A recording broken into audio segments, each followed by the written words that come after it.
Hi, Kris. We got to see Andrew Mangiapane as well as Matt Savoy play together, as well as on the penalty kill. What did you like about what you saw from their chemistry?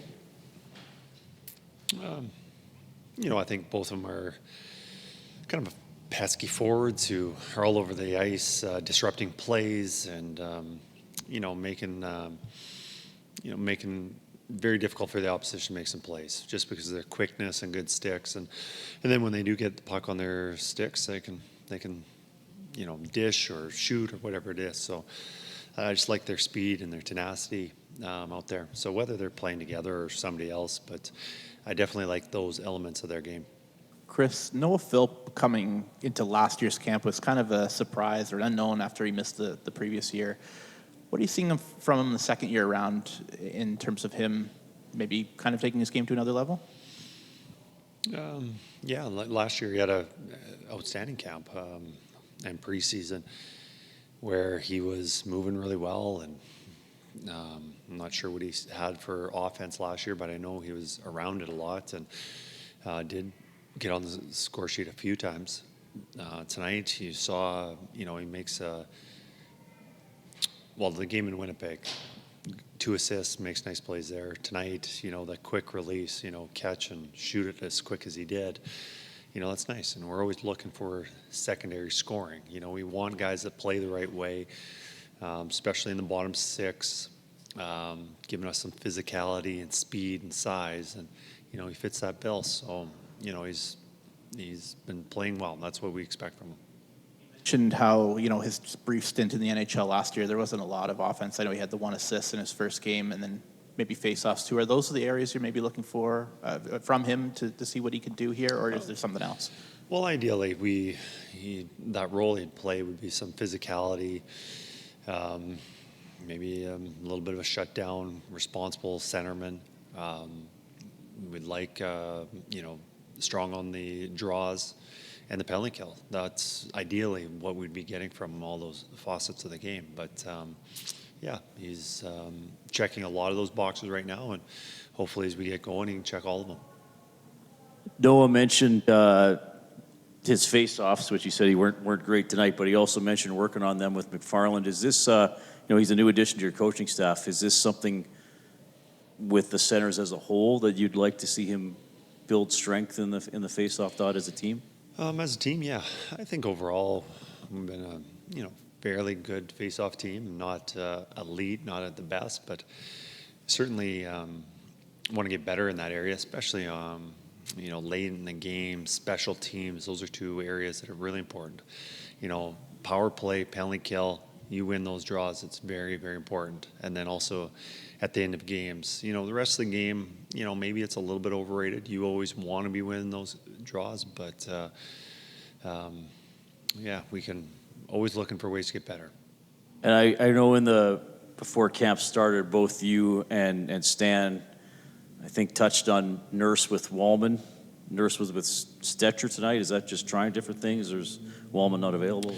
Wallman's unavailable right now, so so Stetch and Nurse obviously have some chemistry, and but Wallman we see as being his partner. Kris, I just want to ask, so we talked to Darnell Nurse this morning about having that continuity and having all those defensemen back this season. In your opinion, how does it help individually? Because I know sometimes it takes time to find your way around a partner and stuff like that. But when you have everyone back and you have an understanding of who's playing with you, how much does that help you going into the season? It's nice to know for the lineup and not thinking about moving guys around, and they feel comfortable together, especially deep partners who, there's a lot of communication between those 2 on the ice. So it's nice to know that, they're talking, but also they know what the other one wants to do and what they're anticipating they're going to do. But that being said, there's always injuries. There's always things that are going around that we will have to change the defense partners around. My first year here when I came in, it was almost ridiculous that we were able to keep the pairs as regular as they were, just because we didn't have any injuries. But that doesn't happen very often, and we need to have guys moving around and being able to play with their other guys. And when it comes to Darnell, I know in the past, he'd been accused of trying to do too much a little bit, trying to cover for other people. And then when he's playing well, he's skating well, and he's, kind of doing the things that he's supposed to do. What have you seen so far out of camp, and what are you expecting out of Darnell this year? He says he wants to, make the Olympic team, and that's not unreasonable, I guess. No, absolutely, it's not unreasonable. He's a very difficult player to play against. He covers a lot of ice. He's, whether he's playing against top offensive players who have speed, he can skate with them. If it's a big, powerful, physical power forward, he's got the physicality and strength to play against those guys. For us, offensively, he's got the skills to break the puck out, join the rush, do those things. So, he's got a lot of tools. And tonight's game, I thought he was fantastic, and hopefully we can just build from there.